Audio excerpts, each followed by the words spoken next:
An etmedin küsüdün, yanar oda koydun sen. Tüy islep uğrunda, Mecnun kimin küydüm men. An etmedin küsüdün, yanar oda koydun sen. Olmana karaştın, devlin şem karaşak. Tiyen bolsun gizleme, İnşirilindin uşak. Ömür arzuma yetip, bağıt koyumu kurşak. Sen gülürümü seridip, tiyen sözüm aşak. Tiyen sözüm alsın var, min gülürüm sana zar cennet, cennet. Yüreğim yaralı, onunla cennet. Oku yok kişilerine, edilip ağrım kalbimden, duygumdan. Çıkarıp bilim o, ya da sevgi yok mu? Yüreğim yaralı, onunla cennet.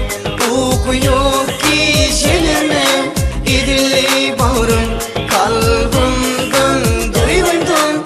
Çıkarıp bilim o, ya da sevgi yok mu? Kalımda, duygumda yaşayan bilim o. Duyguma, sevgimi, hormat duyan edim o. Menin pek sevgimi, yarım şartta görün o. Onun bana yüreğimi, yürek sende cennetim.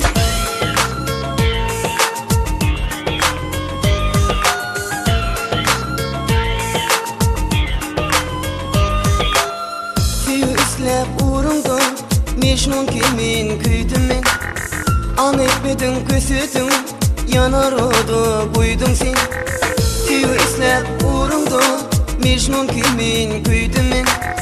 An etmedin küsüdün, yanar oda koydun sen. Olmana karaştın, devlin şem karaşak. Tiyen bolsun gizleme, İnşirilindin uşak. Ömür arzumu yetip, bağıt koyumu kurşak. Sen gülürümü seridip, tiyen sözüm aşak. Var mı seninle üzgü yar, var olsa kızdın mayda cennet, cennet. Yüreğim yaralı, onunla cennet. Oku yok kişilerine, edilip ağrım kalbimden, duygumdan. Çıkarıp bilim o, ya da sevgi yok mu? Yüreğim yaralı, onunla cennet. Oku yok kişilerine, edilip ağrım kalbimden.